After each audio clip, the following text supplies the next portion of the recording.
Kahit papaano, nag-uumpisa na nga magtiwala itong si Shikamaru na si Boruto nga ay si Boruto na anak ni Naruto. Well, last chapter din, nagsimula na nga ang bakbakan sa pagitan ni Boruto at Mitsuki. So nasa sage mode nga siya, kaya simulan na agad natin yung chapter 7.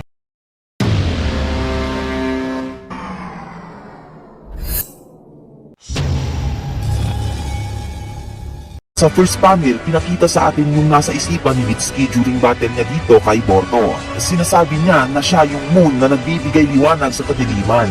Pero hindi nga niya magawang kuminang o mag-shine ng siya lang. And for that reason na daw, kailangan niya ng sun para mag-shine. And as long as ang sun na daw na to magbibigay liwanag sa kanya, mag-shine nga din daw siya. Pero hindi nga ito yung nangyayari sa kanya ngayon. Sa next panel nga, continue na yung battle between sa kanila ni Boruto. Gumamit na dito ng shuriken si Boruto. Na-deflect naman to ni Mitsuki. Dito, gumamit na ng Sage Lake Shadow itong si Mitsuki mga men. So lahat ng mga yan, inaiwasan lang ni Boruto. So kailangan niya talaga mag-ingat dito mga men. Kasi sa pagkakalam ko, meron ng poison itong mga Snake Sage aura na to. Seal pala ni Boruto and naka-attach dito sa mga shuriken na tinapo niya. Ano ang nangyari kay Kawaki? Akala ko nga siya yung bahala sa akin. Tanong ni Boruto kay Mitsuki. Sabi naman ni Mitsuki na hindi na nga daw importante sa ngayon yon.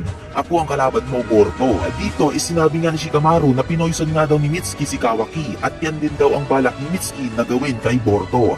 Alam ni Mitsuki kung gaano kalakas ngayon si Boruto. Sobrang layo na talaga yung agwat nila ngayon in terms of power. Dito sinabi din ni Mitsuki na no rival nga daw si Kawaki sa lakas na meron si Boruto ngayon. Anyway, sabi dito ni Mitsuki na hindi niya daw hahayaan si Boruto na patayin si Kawaki kahit mamatay pa daw siya sa pakikipaglaban dito kay Boruto. Sabi naman ni Boruto na kung si Kawaki nga walang chance sa kanya, same goes din daw dito kay Mitsuki. Kaya pointless lang daw yung labanan nila. Dito sabi naman ni Mitsuki na meron daw siya ibang rason kung bakit niya ginawa yon kay Kawaki.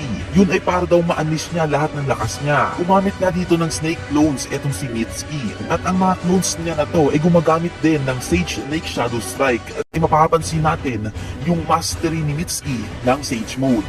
Feeling ko nga ngayon mas malakas pa itong si Mitsuki compare sa Naruto na naka-Sage Mode lang. Anyway, hindi na nga daw ito maganda kasi winawasak na daw ni Mitsuki yung paligid. Dito, ibalak nga talaga ni Mitsuki na tapusin itong si Boruto.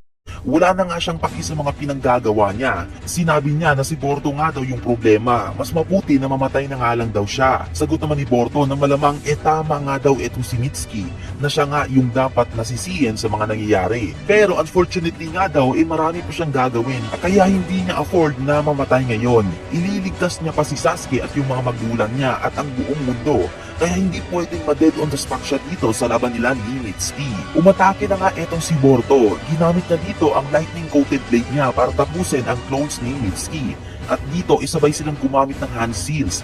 Ginamit ni Mitsuki ang snake lightning at kinontra naman ito ni Boruto gamit ng thunderbolt. Nag-create nga ng pagsabog ang atake nila dahilan kung bakit nagka-blind spot nga itong si Mitsuki. At syempre mabilis si Boruto kaya hindi niya mailagan itong atake ni Boruto. Dito nga sa mga susunod na panel guys, very dramatic yung usapan nila dito. Alam naman natin na kilala nga nitong ni Boruto itong si Mitsuki, unlike kay Kawaki. Alam niya yung nararamdaman ni Mitsuki towards dito kay Kawaki. Siyempre tinuturing nga na son ni Mitsuki itong si Kawaki. Kasi kung wala nga daw si Kawaki, hindi siya mag-shine. Kung kaya't gano'n na lang siya kaporsigido para protektahan ito. Sinabi ni Boruto na nawalan nga daw ng pag-asa itong si Mitsuki. Kasi yung pinaniniwalaan nito, hindi niya na mapagkakatiwalaan pa. Kasi nga yung son, which is si Kawaki na nagbibigay liwanag kay Mitsuki, nawalan na ng ningning. Wala kang alam Boruto, sabi ni Mitsuki. Pero alam ko at alam ko kung nasaan ang son mo. Ako ang son mo, Mitsuki, sabi ni Boruto. Galit na galit itong si Mitsuki dahil sa sinabi ni Boruto na siya yung son ni Mitsuki. Sabi naman ni Boruto na kung gayon bakit hindi mo pa ako inaatake gamit ng mga ahas mo. Alam ni Boruto na na-realize na nga ni Mitsuki na hindi nga si Kawaki yung son niya. Kahit anong dikit nga ni Mitsuki kay Kawaki hindi pa nga din magawang bigyan ng liwanag ni Kawaki etong si Mitsuki. Natural lang na malito ka pero alam mo kung ano ang totoo kasi alam mo na ikaw lang ang makakapagdesisyon kung ano ang kinakailangan ng isang individual para maging son mo. Inalis ni Mitsuki ang ahas sa katawan ni Boruto at dito parang natauhan nga siya. Sino ka bang talaga, Boruto? Tanong ni Mitsuki. Huwag kang mag-alala, wala akong intensyon na tapusin si Kawaki. Meron na kaming aayusing dalawa, sabi ni Boruto kay Mitsuki. Pero bakit mo pinatay si Lord 7? Tanong ni Mitsuki. Buhay at ligtas si Lord 7, sabi ni Borto. Nashock dito si Mitsuki, Shikamaru at Ino. Pati na yung asawa niya ay buhay din, sabi ni Borto. Mitsuki, naniniwala ako na kaya mong ngumingning na ikaw lang. Pero kung gusto mo talaga ng sun, lumapit ka lang sa akin. Dito, inirequest nga ni Shikamaru na mag-usap sila ni Borto. Sa next panel nga, inagising na nga dito si Kawaki. Hinahanap niya si Mitsuki. Well anyway, sa next panel, in-explain nga ni Borto ang about sa Omnipotence ni Ada.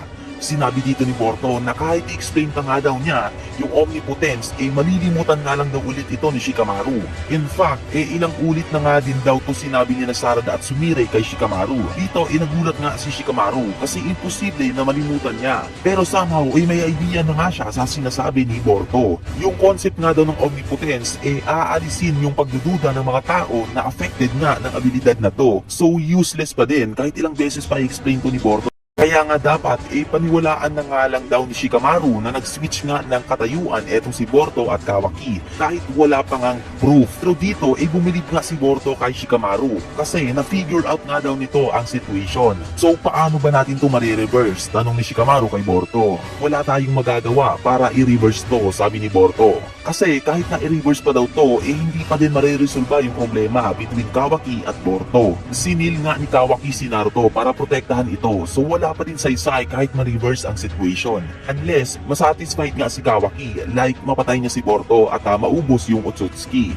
Otherwise, mauulit lang ng mauulit yung mangyayari. Sabi naman ni Shikamaru na kung siya nga lang daw sa sitwasyon ni Borto, malamang na i-rescue niya si Naruto at papatayin niya si Kawaki. Gusto niya nga akong patayin, pero wala akong plano na patayin siya, sabi ni Borto. Gusto niya lang na balibagin si Kawaki para matauhan at makipag-ayos. So parang same din dito kay Naruto at Sasuke mga men. Sa idea pa lang na to, magkakaroon na talaga ng hint itong si Shikamaru na anak ngang talaga ni Naruto itong si Borto. Anyway dito, dahil nga daw sa walang plano si Borto na tapusin si Kawaki, kailangan daw maintindihan ni Borto na patuloy pa din yung akusasyon dito kay Borto na siya yung pumatay sa 7th Hokage. So dahil sa nalaman ni Shikamaru, hindi niya muna i-expose si Kawaki kasi baka nga matrigger ulit ang Omnipotence. Kaya stay muna si Borto as criminal or fugitive. Okay lang naman daw, sabi ni Borto. Well anyway, dito nga sa mga last panels, makikita natin si Jura na nagbabasa ng libro. Nag-a-acquire siya ng knowledge patungkol siguro sa mundo ng mga shinobi. The more I learn, the less I know. Wika niya nga dito mga men. At sa lahat nga ng binasa niya, hindi pa din masagot yung katanungan niya. Kaya kailangan niya nga makita si Naruto. Si Naruto na gusto niyang patayin. Kasi baka nga si Naruto lang yung makakasagot sa mga katanungan niya. And end of the chapter.